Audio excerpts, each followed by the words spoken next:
Bueno, pues gracias. Gracias a Matías y gracias a Leica Gallery, Leica Academy por invitarme y gracias a vosotros por venir esta tarde de miércoles. El propósito de esta conversación, porque me gustaría que fuera conversación, no solamente una charla mía, es reflexionar sobre el papel que pueden jugar los libros y a la par o a la vez hacer un repaso a la trayectoria de una editorial pequeña, modesta, pero que bueno, que han logrado sobrevivir al menos 10 años y esperemos que los 10 próximos sean aún mejores, ¿no? En paralelo a un montón de vicisitudes que han ocurrido sobre el medio fotográfico y sobre cualquier medio, ¿no? Es una iniciativa que atraviesa dos crisis, el florecimiento de otros soportes muy poderosos en comunicación y todo eso, ¿no? Y no permanece ajeno a ninguna de esas cuestiones, ¿no? La idea de Free es siempre estar en marcha y siempre reflexionando sobre qué se puede hacer aprovechando los formatos de comunicación en papel.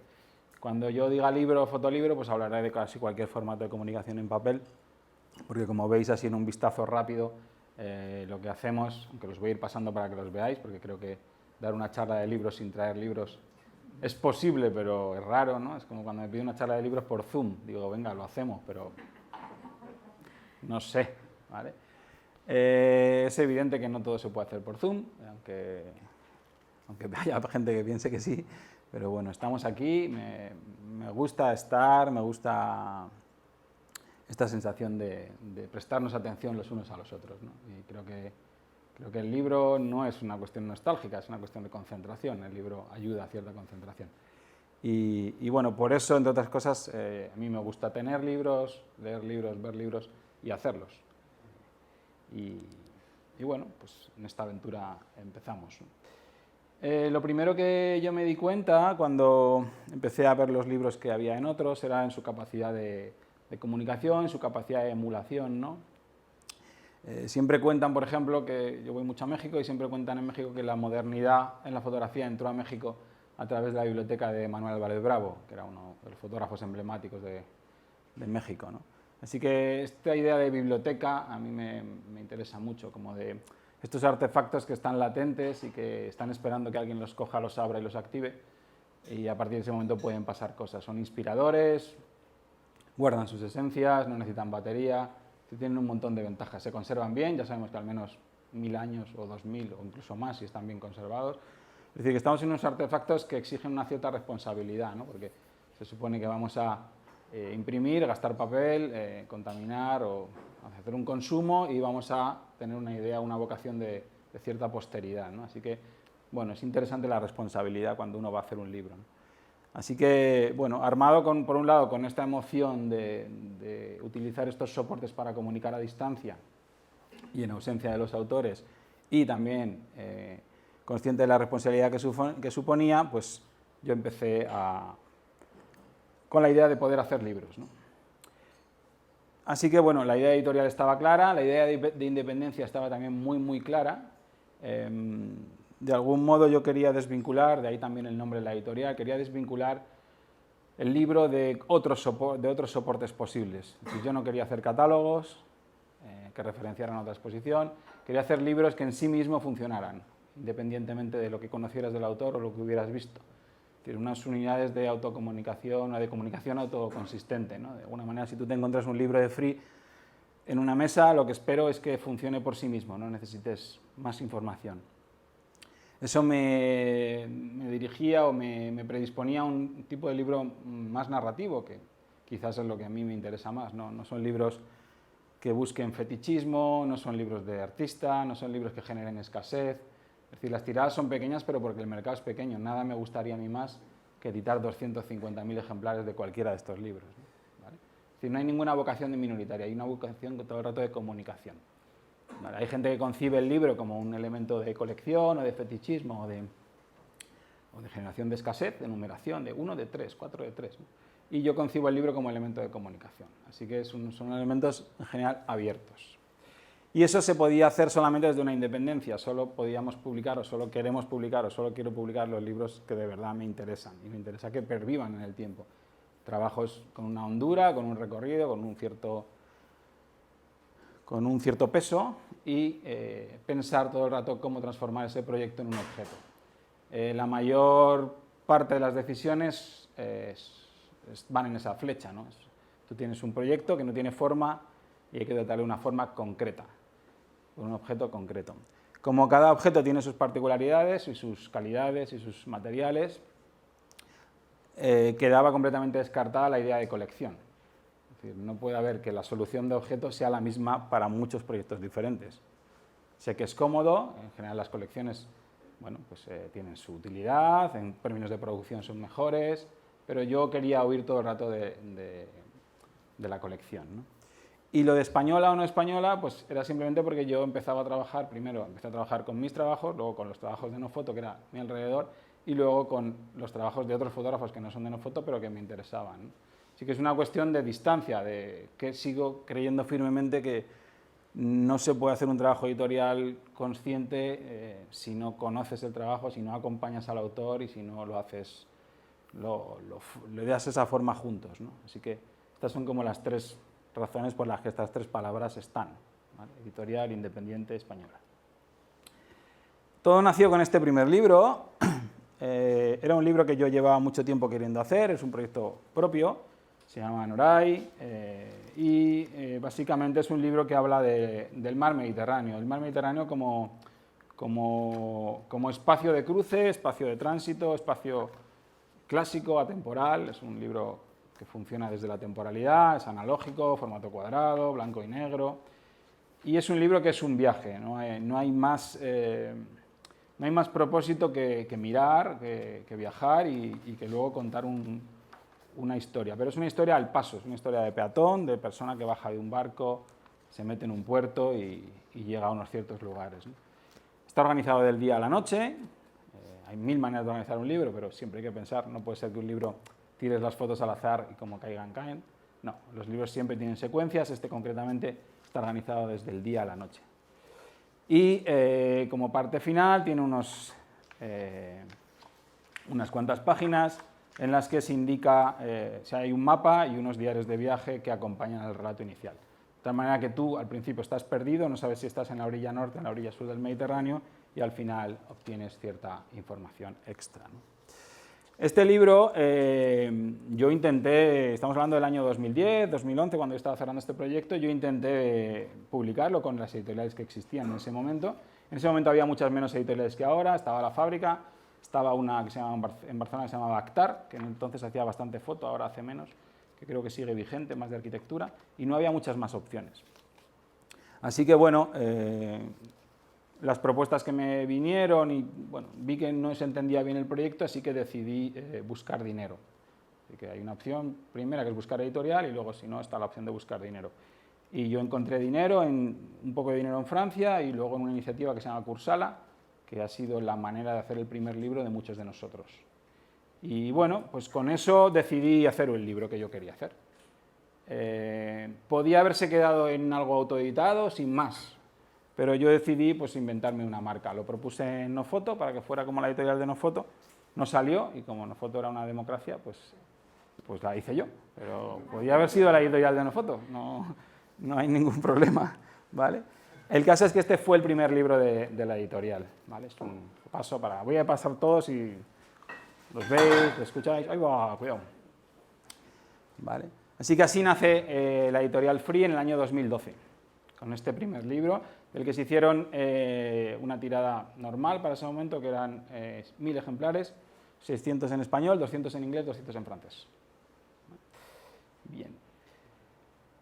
En ese momento yo pensaba que la editorial se iba a dedicar a dos de las cosas que a mí más me gustan. Una son los libros de viaje y otras son los álbumes de familia, ¿no? Entendido familia como muchas cosas.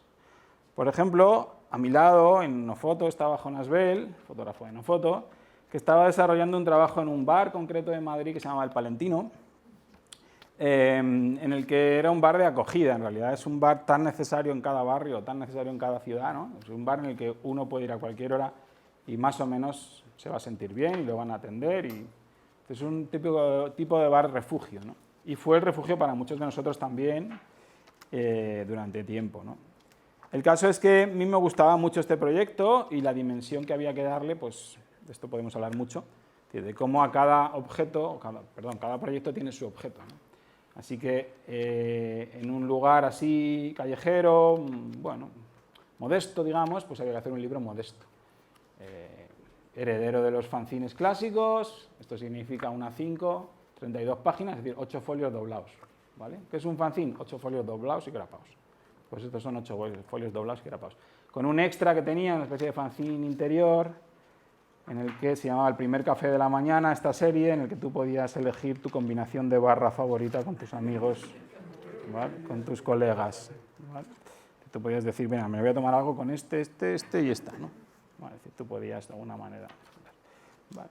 Así que bueno, yo estaba haciendo libros o ayudando a hacer libros en lo que era mi entorno, ¿no? Y lo que ocurrió fue que vino la crisis anterior y nos dimos cuenta de que quizás no era el momento de hacer libros de viaje y álbumes familiares, sino de tomar conciencia de en qué país vivíamos. Y entonces, durante los años 2013 hasta 2018, más o menos, hicimos un montón de libros que hablaban de España, ¿no? Porque reflexionamos mucho sobre cuál era el papel de una editorial, qué tenía que hacer una editorial, qué iba a pasar con esos libros, ¿no? Intentábamos responder todo el tiempo a esta pregunta, ¿no? Que si era lo mismo hacer libros que generar documentos para el futuro, ¿no? Con esta idea de biblioteca. Y a mí me gustaba la idea de que si alguien tenía todos los libros de Free, podía entender más o menos cómo era España en un determinado momento. Así que empezamos a hacer libros, o yo empecé a localizar libros a mi alrededor, mucha gente, y viendo temas que de alguna manera significaban o diferenciaban España de otros países, incluso de nuestro entorno, ¿no? El primero que hicimos de esto era A la hora en el lugar, de Eduardo Nave. España fue el último país que tuvo un grupo terrorista armado, ¿no? ¿Vale? Hasta hace anteayer, se nos ha olvidado, pero hasta anteayer había gente que asesinaba gente, ¿no? Por ideas o por lo que sea, ¿no? Entonces, bueno, a mi alrededor también estaba creciendo este trabajo, un trabajo de Eduardo Nave, en el que él, se llamaba La hora en el lugar, en el que él iba, años después, claro, a los lugares donde ETA había asesinado gente y hacía una sola imagen justo a la hora a la que el atentado hubiera tenido lugar, ¿vale? Entonces hicimos este libro, que es una especie de colección y a la vez una oración y una letanía, ¿no?, de lugares ordenados por el calendario, en que todos los días del año ETA había asesinado a alguien, excepto un día del año, que es el 10 de noviembre, es el único día que ETA no ha asesinado a nadie. Entonces se decidió que el 10 de noviembre se dejaba en blanco, se hacía solo el perfil del barniz. Sobre cuestiones de construcción, es obvio, ¿no? A un proyecto como este no le vale un objeto como ese, del Palentino, ¿no? Esto es una cosa muy importante para mí cuando edito o cuando pienso objetos, ¿no? Es decir, hay que buscar el objeto apropiado, ¿no? Entonces, el libro tiene que ser solemne, tiene que ser incluso aburrido, porque te tiene que ir como pesando según lo vas viendo, ¿no? Así que, bueno, sobrio, por supuesto, sin ruidos, silencioso, respetuoso, un objeto muy concreto. Como fallos o como cuestiones que hoy cambiaría, por ejemplo, es la portada, ¿no? Yo creo que aquí nos pasamos de sobrios. ¿Por qué? Pues porque en el fondo, me acuerdo de las conversaciones, ¿no? No nos atrevimos a primar un atentado sobre los demás. O sea, no nos atrevimos a elegir una portada, ¿no? Esto es una cuestión muy interesante. ¿Los libros de foto tienen que tener foto en portada? No lo sé. Sí, teníamos opción de multiportadas. Sí, la no portada. Bueno. Sí, están aquí. Es un mapa girado de los atentados. Esto es Madrid, esto es País Vasco, y aquí detrás está París. Esto es Mallorca, esto es Andalucía. Está girado, es un mapa... ¿Eh? Sí, pero ahí funciona, pero luego a nivel librería, por ejemplo, a nivel mesa es difícil, a nivel web es difícil de reproducir. Ahí porque lo hemos iluminado para poder reproducirlo bien. De hecho, el fajín lo añadimos después porque nos dimos cuenta de que esto era demasiado, ¿no? Bueno, no sé, es demasiado discreto, ¿no? Pero bueno, estas son las cosas que uno va aprendiendo, ¿no? Quizás pero me acuerdo de no saber decidir. Hoy en día, ¿qué portada hubiera puesto? Pues quizás la foto del asesinato de Miguel Ángel Blanco, que todo el mundo lo recuerda, y es un asesinato que cambió muchísimo la historia de ETA, ¿no? O la historia de la relación y además la imagen es magnífica, ¿no? Es un bosque, ¿no? El lugar donde quizás hubiera sido una buena portada, ¿no? Bien. Bueno, pues esto, como éramos jóvenes e inexpertos, todavía lo somos, sobre todo inexpertos. No, además de este libro es de los pocos que vamos a hablar que todavía quedan ejemplares. Es un libro que todos estamos muy orgullosos de haber hecho porque alguien lo tenía que hacer, pero es un libro que se vende mal. Es un libro que como proyecto se respeta mucho, cuando hay exposición tiene muchos visitantes, pero es un libro que la gente no se quiere llevar a casa. García Lix siempre dice que es el libro más negro que he visto nunca. O sea, si García Lix dice que es el libro más negro que ha visto nunca, ¿vale? Es un libro muy difícil de llevártelo a casa. O sea, es máximo respeto al trabajo, pero como libro no funciona bien. Bueno, a la larga ha salido, ¿no? O sea, va saliendo, es un long seller que se llama. Es decir, vas vendiéndolo durante mucho tiempo. ¿Vale? No solo por la portada, yo creo que tiene una hondura que dices... Sí, tiene mucho peso. Como curiosidad, durante los primeros años del libro lo vendíamos mucho online al País Vasco, pero no en las tiendas. Increíble. Qué significativo. Significativo. En los años 13, 14, 15 todavía. Bueno, el caso es que con esta responsabilidad de hacer una editorial de fotografía documental y de alguna manera dar cabida a... Esto no lo he pasado, perdón. De dar cabida a trabajos, bueno, pues esto, que tuvieran que ver con la realidad, ¿no? Pues seguimos nuestra labor, ¿no? Y hubo un libro que lo cambió todo, a nivel promoción y a nivel difusión internacional y a un montón de niveles, que fue el libro de Pics, de Carlos Espotorno, ¿no? Si os acordáis, que a veces se nos olvida, era una época en la que The Economist, a los países del sur de Europa, Portugal, Italia, Greece and Spain, los llamaban los Pics, y poco menos que, bueno, pues nos acusaban de haber vivido por encima de nuestras posibilidades y de estar fundiendo la economía mundial y el euro en particular, ¿no? Entonces, bueno, con este pensamiento en la cabeza, editamos un libro que, de alguna manera, ponía... Esto es un poco como las artes marciales, ¿no? Utilizar la fuerza del enemigo en tu propio beneficio, ¿no? Entonces, de alguna manera, imitaba el propio formato de The Economist, pero lo hacíamos en Getafe, ¿vale? En la imprenta Rivadeneira, incluso con Publi atrás, con todo, y utilizábamos, de alguna manera, poníamos foto, poníamos imagen a esta demoledora análisis de lo que era nuestra economía, ¿no? La única foto que cambia el formato es esta, con un cuarteto, está hecho en el Parlamento Europeo, y lo que aquí queríamos decir es que en realidad el acrónimo PICS vuelve a ser una cuestión de punto de vista. Nuestros propios países no nos llamamos como ellos quieran, ¿no? Nos llamamos Portugal, Hellas, Italia y España, con ñ. Así que directamente, ¿no? Después pasamos a una ilustración que parodiaba las propias ilustraciones de The Economist, y luego ya sí empezamos a foto de calle, ¿no? Y esta asunción de lo que, bueno, de lo que somos o de lo que éramos o de lo que seremos, ¿no? Vale. Como secreto de editor, igual que os he contado el 10 de noviembre, este libro está organizado siempre de tal manera que uno va viendo una foto de cada país en orden. Es decir, Portugal, Italy, Greece and Spain. Portugal, Italy, Greece and Spain. ¿Vale? Todo el rato, Pics, Pics, Pics, ¿no? ¿Vale? Bueno, es un libro que funcionó muy bien, se publicaron 4.000 ejemplares en colaboración con RM, que es otra editorial que daba mucha difusión internacional, y se agotó. 4.000 ejemplares, sé que en el mundo de la literatura, por ejemplo, pues no es mucho, pero en el mundo de los libros de foto es muchísimo. Y sirvió también para posicionar la editorial en otros mercados y a otros niveles, y bueno, pues fue lo que nos sostuvo en cierta manera durante pues 3, 4 años, gran parte del éxito o de cómo poder... Cuando uno hace libros, todos los libros los hace con la misma ilusión y piensa que todos van a funcionar, ¿no?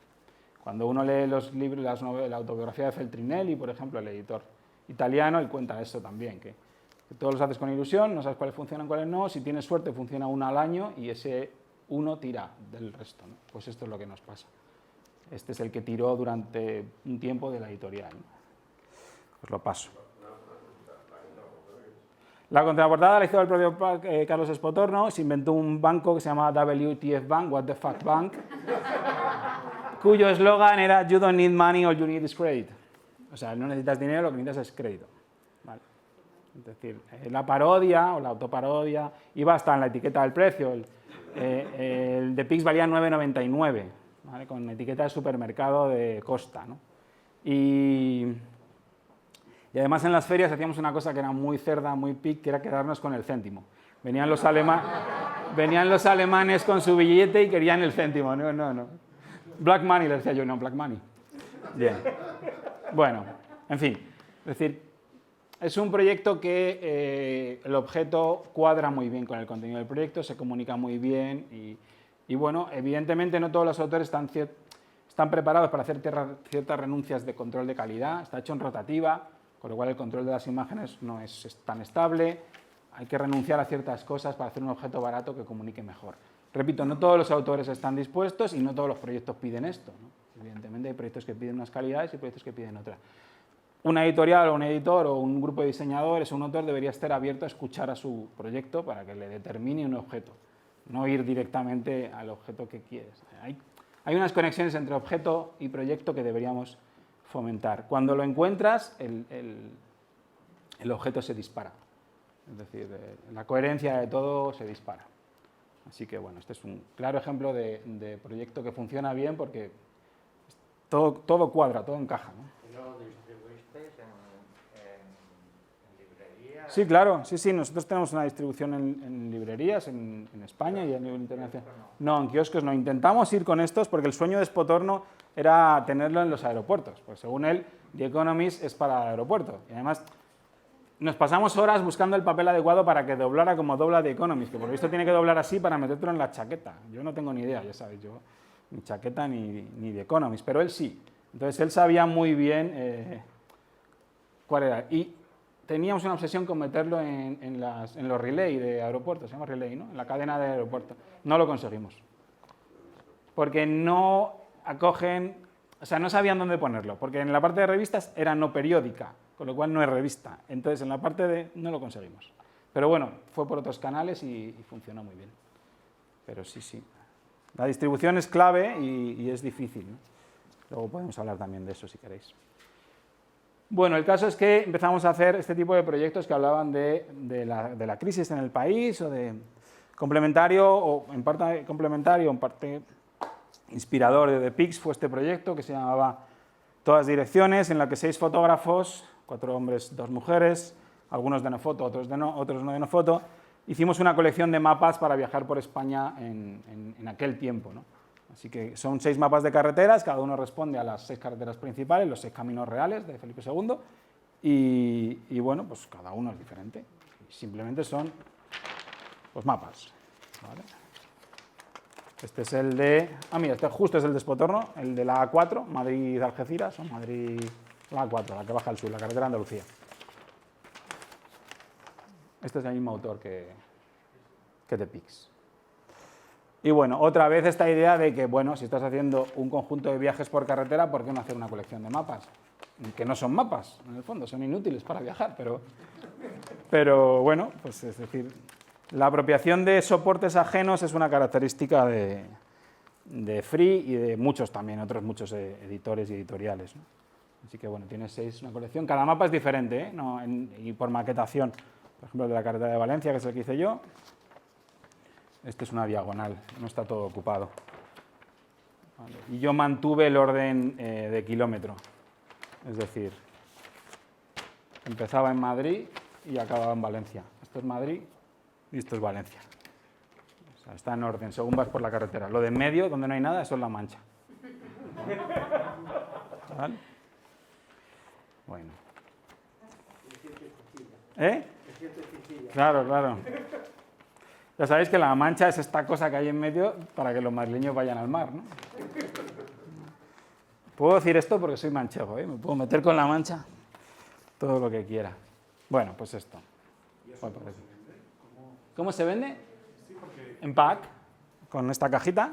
Claro, pero tú no lo puedes, en un libro lo puedes ver, pero esto no se puede. Bueno, siempre hay un ejemplar abierto en las librerías. En general. Luego es verdad que a veces abren dos, te los estropean, pero bueno, así es la vida. Y lo que estoy viendo es que la maquetación es clave. Claro. O sea, ¿El proyecto lo inicias con el maquetador? no. Hay como varias fases. La primera fase es cuando el autor va a ver al editor, o el editor, que soy yo, ya conoce al autor, y dice, oye, vamos a empezar a trabajar en esto. Bueno, la primera fase es que el autor decida no hacer más fotos. Esto es fundamental. ¿Vale? Esto es fundamental. Decir, ya está. Vamos a trabajar con esto, porque si no la liamos, porque si vamos cambiando el tema, ¿vale? Entonces, la primera cosa es esa. Entonces, las primeras reuniones son autor y editor. Cuando digo editor, digo otra persona que no eres tú que te ayude un poco a seleccionar, ordenar, organizar. Entonces, ahí ya se perfila bastante el volumen de trabajo, ya se selecciona mucho lo que se quiere hacer y se imaginan ideas ya para objeto. Y luego ya sí se va a ver al diseñador.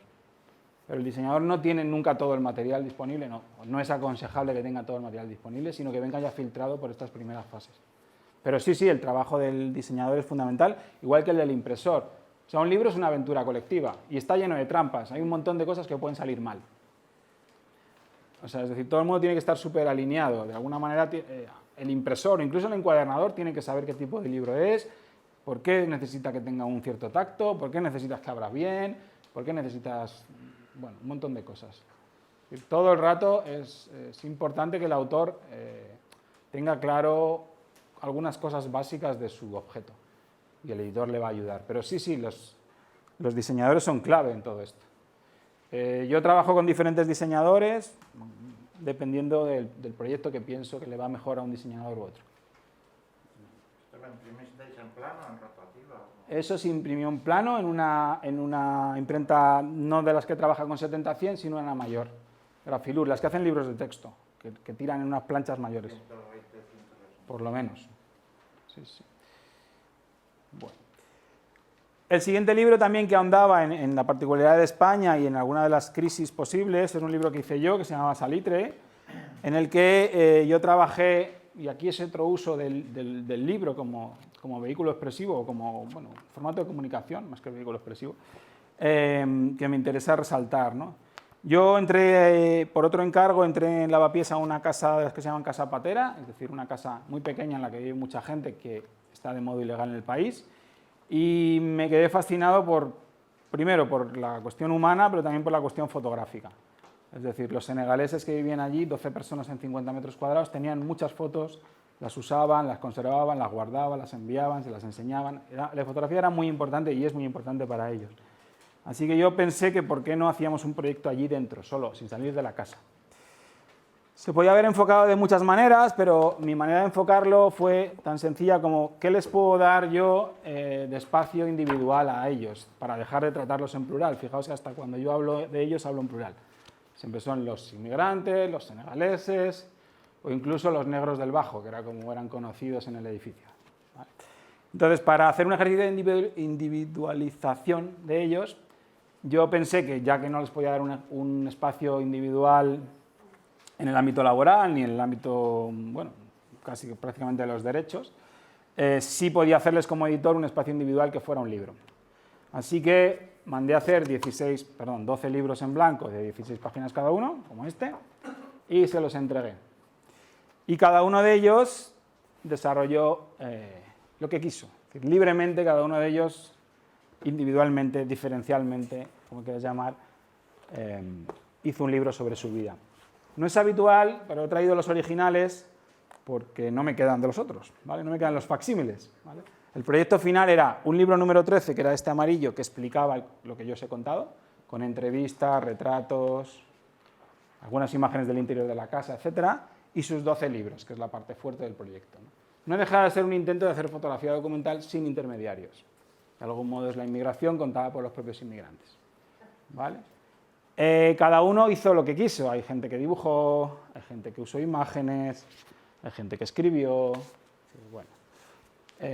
Y estos objetos son los originales, ¿vale? Los que construimos durante años y años de trabajo. Esto parece que se hace en un rato, pero fueron años de trabajo. Así que os los paso para que veáis, conozcáis una posibilidad de ver otra manera lo que son los libros de vida, ¿no? Es una En antropología se utiliza también para conocer gente, ¿vale?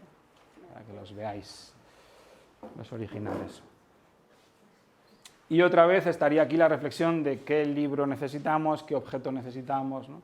Entonces, bueno, al respetar su individualidad y añadir este libro 13 que explicaba el proyecto, necesitábamos una caja. Y necesitábamos una caja casa. Entonces, por tanto, era amarilla, ¿no? Como la propia casa, ¿vale? La casa era amarilla, pues la caja amarilla, ¿no? ¿Vale? Pues de esta vez hicimos solamente 100 en inglés, 100 en español. Lo hicimos con Indigo, que es una tecnología que no es offset, que es un tipo de impresión que te permite tiradas intermedias. A día de hoy, hablando de los errores, igual que hemos hablado del error de la portada, a día de hoy, evidentemente yo hubiera tirado por lo menos 500 y 500. Es un libro también que fue muy premiado, ha sido muy premiado en muchos festivales, voló.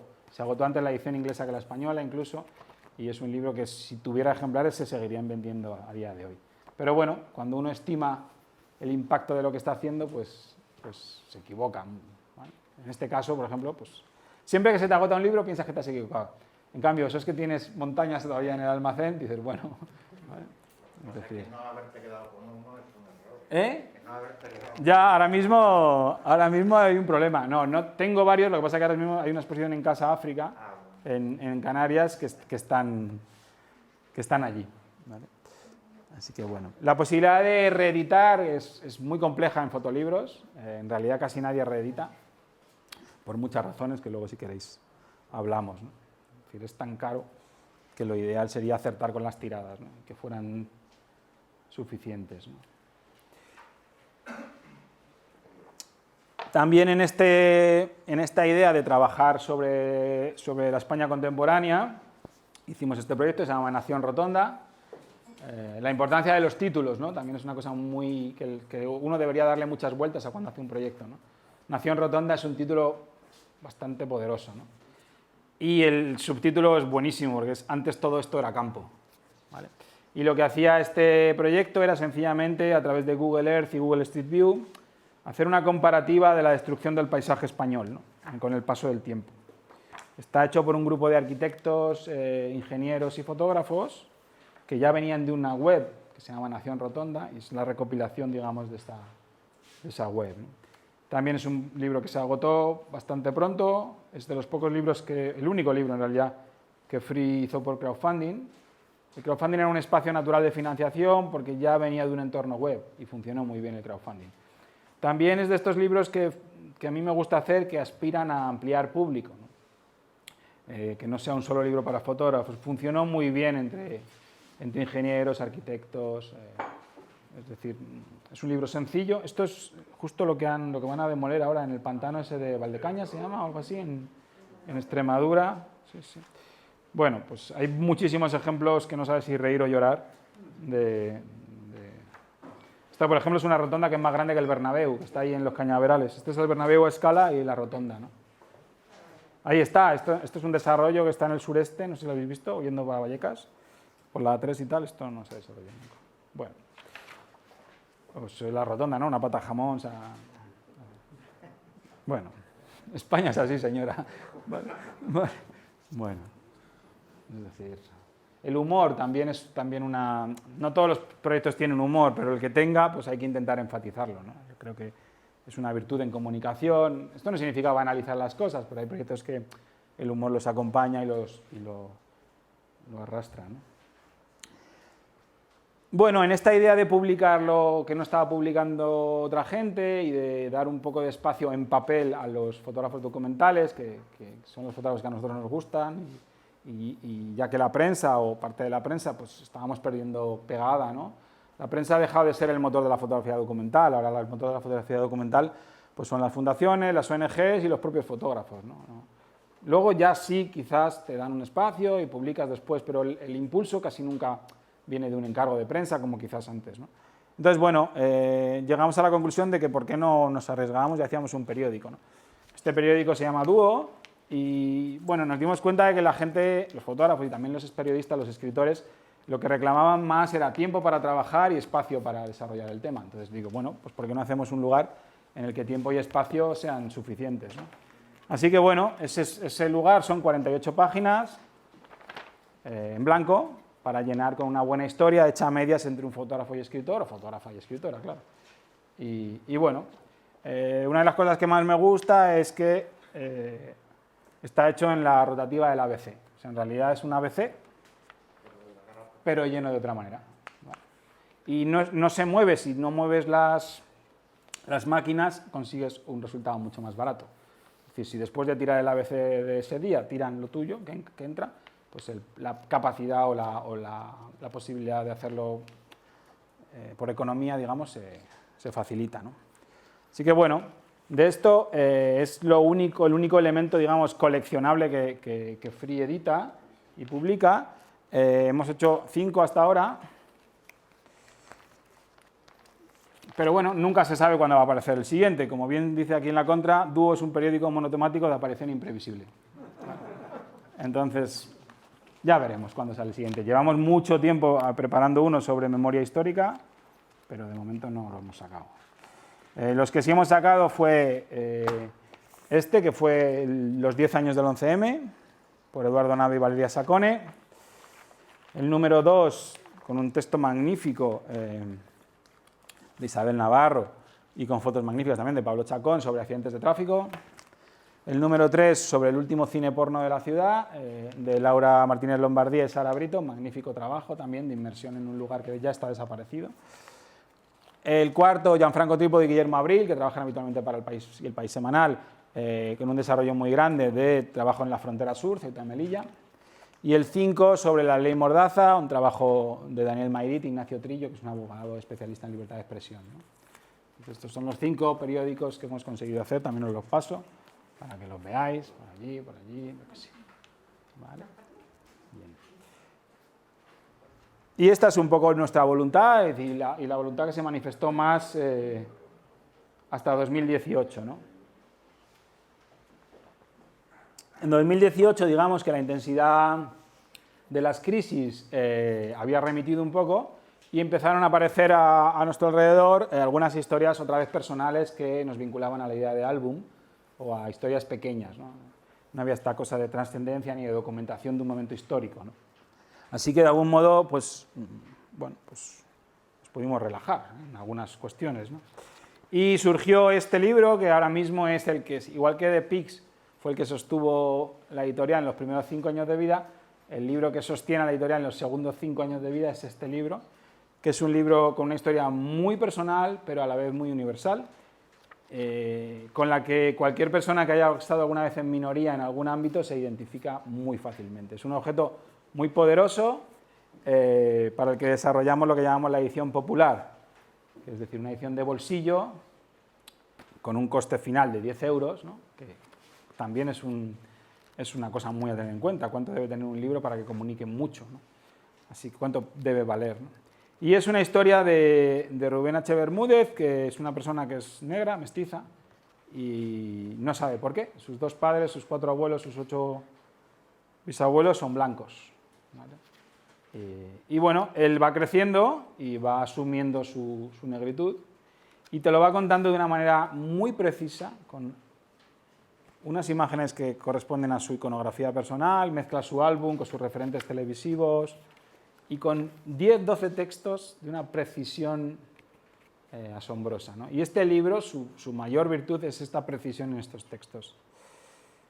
Os leo el primero simplemente. Dice: la primera vez que alguien me llamó negro estaba en un mercado con mi abuela. Fue otro niño pequeño. Utilizó la palabra negrito. Nadie dijo nada, yo tampoco.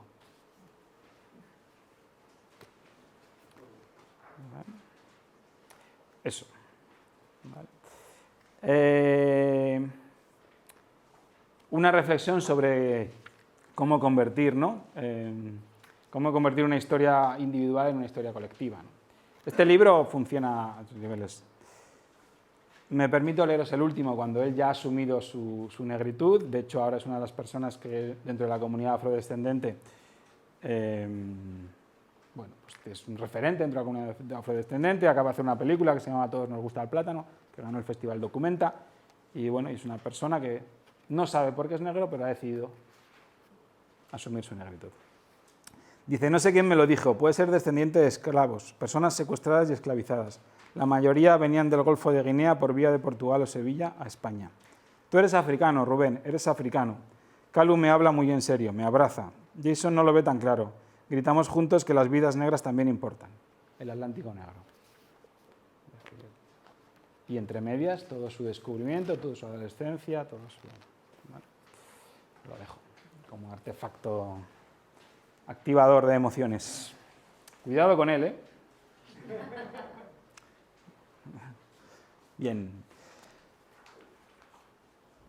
Como decíamos antes, muchas veces el motor de la fotografía documental ha pasado de la prensa a otros lugares, concretamente a las fundaciones, ¿no? La Fundación BBVA tenía unas becas, tiene unas becas que se llaman Becas Leonardo, para jóvenes investigadores y creadores culturales, que por aquel entonces tenía todavía una categoría de periodismo.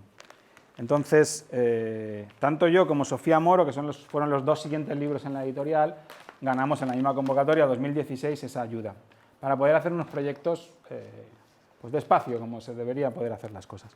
Yo articulé una historia que llevaba años queriendo hacer, tanto desde 2008, 10 años queriendo hacer esta historia, o 10 años haciendo esta historia de cierta manera, que es un recorrido por un secreto. El secreto es la relación extraña entre España y Guinea Ecuatorial, de la cual nadie dice nada, pero es un país con el que hemos tenido y tenemos muchos vínculos históricos y cierta responsabilidad histórica, ¿no? Así que para llenar este vacío visual, yo anduve por muchos lugares, muchos archivos, entrevistando a muchas personas, haciendo un ejercicio de periodismo de investigación, y decidí o pensé que el soporte final más adecuado eran estos 5 periódicos que permitían la divulgación grande de este nuevo secreto, ¿no? También me hacía gracia la idea de que en un país en el que no hay prensa libre, pues tú haces 5 periódicos, ¿no? Así que bueno, cada periódico corresponde a un periodo de la historia, son periódicos muy grandes, también se podían transformar en formato expositivo, es decir, con 2 periódicos te generas una exposición entera, y eso ha permitido desarrollar y difundir este proyecto en muchos ámbitos muy diferentes. Es decir, es una vez un periódico que en realidad no es un periódico porque son 240 años de historia, y es un periódico que, igual que Dúo, está pensado para ser guardado. ¿Envejecerá mejor o peor? Ya veremos. Pero es un periódico que intenta ser guardado. Tiene toda esta potencia del tabloide británico, es decir, a nivel paginación es muy, muy, muy poderoso. Y bueno, casi muero al hacerlo porque de repente me dio por escribir y los textos son míos, sí. Juro que nunca más lo voy a hacer. Bueno, es decir, de algún modo me pensé que tenía que escribir toda esta historia, ¿no? Se mezcla... Me salté muchas de las reglas del periodismo. Yo no soy periodista, yo estudio física teórica, o sea, imaginaos el lío. Pero bueno, por supuesto mezclé información con opinión e incluso con emoción, con lo cual no es un periódico. Tiene pinta de periódico, pero en realidad no es un periódico. Lo paso a quien sea, si no lo conocéis, así lo ojeáis, lo veis. El otro proyecto que también se financió en el mismo año por la Fundación BBVA y pudimos publicar es el proyecto de Sofía Moro sobre la pena de muerte en el mundo, que se llama ¿Quién merece morir?, en el que ella desarrolló también un proceso de investigación en 5 países, en los 5 continentes que mantienen la pena de muerte: Estados Unidos, Japón, Bielorrusia, Irán y Malawi, creo que es. ¿Vale? Y entonces, bueno, a la manera de Sofía Moro, que viene del ámbito claramente de la prensa, el desarrollo editorial, mantuvimos esa estética. En realidad tiene mucha estética del dominical, en realidad es como una especie de dominical ampliado y encuadernado, ¿no?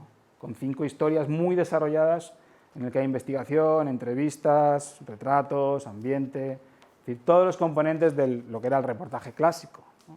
Pero llevados a otro formato mucho mayor, con un desarrollo mayor y con un objeto también solemne, contundente, no banalizante, sino bueno, serio, digamos.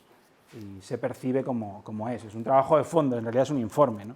Me parece que es un informe visual con ideas magníficas, de mezcla de un montón de formatos posibles, ¿no? Desde el retrato a la recuperación de archivos y, bueno, y el talento salvaje de Sofía Moro, que para mí es de las fotógrafas más interesantes que hay, fotógrafas y fotógrafos más interesantes que hay en este país, y que creo que no es tan reconocida como se merecería, ¿no? Así que aprovecho también para contarlo. Tanto es así que este año, el 2019, fue nuestro año que más libros publicamos. Conseguimos publicar 6 libros y recibimos por parte de Foto España el premio de de la editorial destacada del 19, ¿no? Nunca más hemos vuelto a editar 6 libros. En el 20 editamos 2, en el 21 ninguno y en el 22 ya veremos, ¿vale? Es decir, también hay que asumir todo lo que ha pasado, los momentos, el mercado, luego si queréis hablamos de esto, ¿no? Cómo está, en qué situación nos encontramos, ¿no? En el año 20 se publicaron 2 libros, los 2 míos, uno porque estaba comprometido con la exposición y otro porque era otro libro que llevaba 14 años queriendo hacer.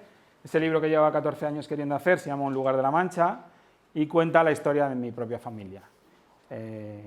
Al final el libro es un libro muy particular en el que las decisiones de objeto son muy importantes y bueno, yo decidí que tenía que hacer un libro doble, ¿no?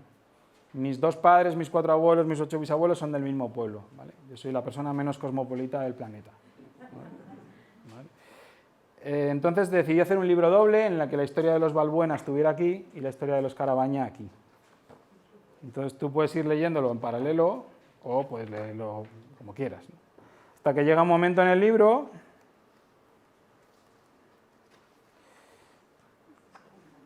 que mis padres se juntan, se casan, y entonces mi padre pasa a estar en el libro de los Carabaña y mi madre en el libro de los Balbuena. Fuente de Pedro Narro. Menos de 1000 habitantes, provincia de Cuenca, rayano con Toledo, al lado de Tarancón. Tarancón, que es el lugar más feo del planeta. A los vecinos taranconeros hay que darle de vez en cuando. Bueno, y es un libro que cronológicamente cuenta cómo 5 generaciones de mi familia se relacionan con ese territorio. Desde que nacen y no salen nunca del pueblo hasta que lo abandonan, ¿no? Y llega hasta mis hijas, desde mis bisabuelos hasta mis hijas. Va acompañado de historias, porque bueno, todos los álbumes en realidad tienen historias asociadas y bueno, yo me di cuenta de que muchas de las imágenes adquirían mayor relevancia, mayor poder emocional si los acompañabas de pequeñas historias. ¿Vale? Muy bien, no me quedan tampoco. 500 ejemplares, otra vez, ¿por qué no hice más, no? Cuando se agota dice, ¿por qué no hice más? Bien, así son las cosas. Y el último libro que hemos publicado, que fue premiado el año pasado como mejor libro español del año, también en Foto España, es este libro, que no deja de ser un recopilatorio de 5 de mis proyectos, vinculado a la exposición que hubo en la Sala Canal, en la Torre del Canal de Santa Engracia, que no sé si visteis alguno, pues vinculado a esa exposición hicimos este libro, en el que se trataba de resumir, hacer una especie de libro de libros que ya existían. Aquí sale el proyecto de Guinea, el proyecto de Salitre, el proyecto del pueblo, el primero que habéis visto del Mediterráneo, y el proyecto que estaba haciendo en ese momento hasta que la pandemia lo interrumpió, ¿no? Que es un proyecto sobre el estrecho de Gibraltar. Lo que se decidió en este caso es hacer un atlas. Si uno conoce la historia de los atlas no eran completos en su inicio. Un atlas era el grupo de mapas que cada familia había conseguido reunir. Entonces había una familia que su atlas era un mapa de Detroit, 2 de Europa y uno de la campiña lombarda, y otro, su atlas era uno de Oceanía, 2 de su pueblo y un plano de metro de Londres, ¿no? Entonces me gustaba mucho esta idea de atlas como cartapacio caprichoso de mapas de territorios incompletos, ¿no? Así que con esa idea lo que decidimos es que cada proyecto se resumía en un solo pliego de 16 páginas. Lo he roto para enseñarlo, ¿eh? No están rotos cuando lo compran. Y van envuelto cada uno en una explicación en otro papel que te explica el proyecto, y hay una entrevista con Alfonso Armada, director de Reporteros Sin Fronteras, en las que hablamos de los diferentes trabajos. Entonces, sorprendentemente, porque era la primera vez que ocurría, yo quería huir de la idea de catálogo, ¿no? Y quería que fuera un libro que tuviera interés incluso para la gente que pudiera tener otros libros míos.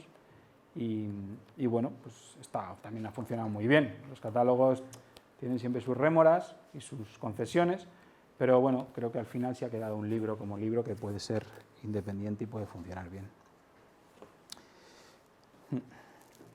Así que este es el último libro de la editorial, que 10 años en este recorrido, ¿no? ¿Qué vamos a hacer en el futuro? ¿Cuáles serán los siguientes libros? Pues no lo sé. Y esto también me permite abrir cierto debate, ¿no? Entonces, todos los libros que habéis visto lo podéis ver en vuestra web, y si os gusta alguno mucho y está disponible, también se puede comprar, pero se puede ver, ¿vale? Así que, bueno, esta idea de utilizar el libro como formato de comunicación abierto. Y nada más, ¿no? Muchas gracias. Gracias.